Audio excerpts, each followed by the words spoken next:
Let's talk about the new moon in Leo that is coming up at the end of this week, a little bit about what it means. Are there any extra flavors that the other planets are adding into it?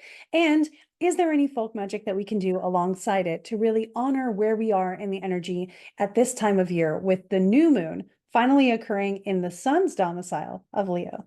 So what we're looking at here is the chart for the exact moment of that new moon on the East Coast, which is going to be on August 4th around 7:13 a.m. So as you can see here, if you're on the East Coast, it's going to be right about a little bit after sunrise that we see this new moon occurring. So the ascendant here is at 23 degrees and the moon and the sun are at 12. They have come up above the ascendant, which is the eastern horizon. And so if you look to the eastern horizon, you will be blinded by the sun. Don't do that. If you want to have eclipse glasses on, you might be able to look directly at the sun, but you would need eclipse glasses to do that because that is what they are for.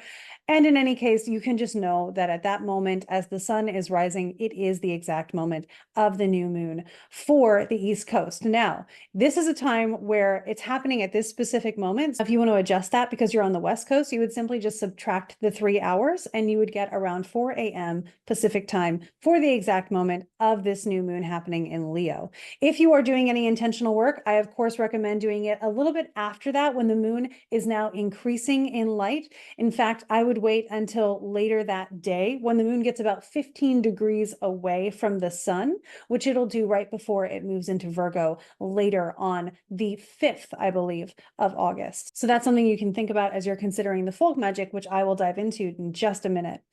So when we look at this new moon happening in Leo, what we want to analyze is, what is the ruler of the new moon doing? Well, the ruler of the new moon is actually blocking out the sun. If we analyze this new moon in Leo, we want to think about what is the ruler of this new moon doing? And the ruler of this new moon is actually the sun. So that is involved with the new moon itself. And so we're bringing this beginning of a new cycle into Leo signification. So when you think about where Leo is in your chart, which house it is placed in, you're going to see in that area of life what might be occurring, what might be beginning in your kind of context of your life. And again, I do post rising sign horoscopes every week, so you can always check that out. And I'll give you kind of a coaching question that helps you explore that and come to a conclusion for yourself that is empowered for you to be able to use this moon.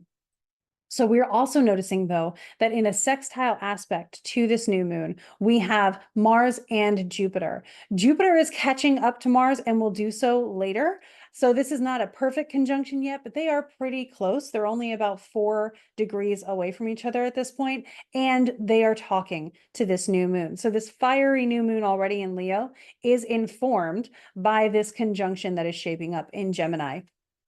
And so we want to take that into consideration about big inspiration, big motivation, big ambition, big challenges that may be coming up that are helping us to really uncover new levels of confidence, new levels of how we really appreciate where we can shine. Now, if you've seen a lot of my other posts already regarding this, especially if you're in the Modern School of Ancient Wisdom and you've already seen the As Above, So Below newsletter this week, I talk a lot about humility being brought into this new moon. And where that's coming from is actually Venus here. At the moment of the new moon, she is still in Leo at that 29th degree, but later this same day, she will in fact move into Virgo. And so we're looking at August 4th here around 7 a.m. What we can tell from Venus is that she is going to, on August 4th, around 10:22 p.m., move into Virgo. Virgo is the sign of Venus's fall because it is the opposite of her sign of exaltation, which is Pisces. So we see that Venus moving into that sign, opposing the sign of her exaltation, brings her into not being as celebrated as she might want to feel, which may bring us to levels of humility in our relationships and in the things that we feel passionate about, which are also things that are of the topic of this solar new moon that we are experiencing. So that's kind of everything that's going on around the new moon itself. The affirmation that I've given for this new moon is, I am a perfect part of a beautiful picture. I am a perfect part of a beautiful picture. And I say that because with everything that's going on, yes, you're going to notice that perhaps one of the things that I'm intuiting from this is if there's a focus on where we shine, our Leonine solar energy really coming out and beginning a new cycle, but there's also this focus on Venus moving into the sign of her fall. There may be a bit of comparison that goes on alongside this new moon.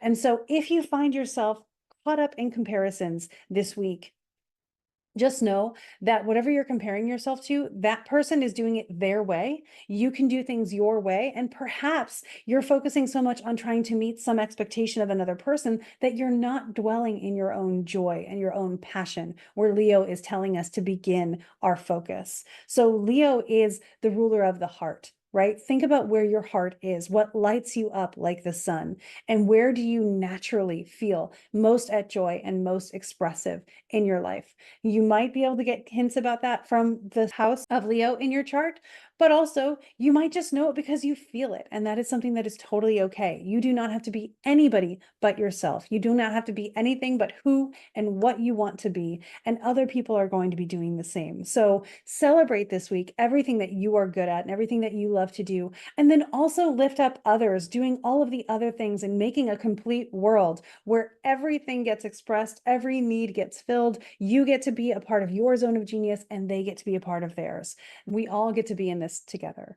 So now we're going to think a little bit about the folk magic of the week. As we're starting to think about what's going on with the energy in the Modern School of Ancient Wisdom, I was able to find a new moon spell for Leo, waxing moon spell for Leo, that is good for travel. So it's a little charm that you can make in their special newsletter that they get each week. Aside from that, though, things that we can think about doing this week are shoring up any protections that you have on your home or anything like that. We talked a little bit last week about renewing and revamping some protections. This is a great time to start new ones. So if you found one that was damaged or one that needs refreshing, this is a great time to start putting into practice the new protection. So we have Leo ruled by the sun. The sun does purge away some darkness there, right? So we can protect by using the light of the sun, protect your home and protect all the things that are valuable to you in your folk magic tradition that you prefer. And again, if you're wondering about protection while traveling, that is the spell that we did in the Modern School of Ancient Wisdom this week. So you can find access to the instructions for that there, as well as exercises for how to apply it. I hope that regardless of what comes this week, that you feel that you are in your zone of genius, that you feel comfortable being yourself, and that you feel surrounded by people who are also expressing themselves to create a community that is whole and complete and supportive to every individual so that you can do your best and shine and others can shine in their ways as well. The sky is filled with multiple stars and we can each be just like that. I hope you have a wonderful, wonderful week.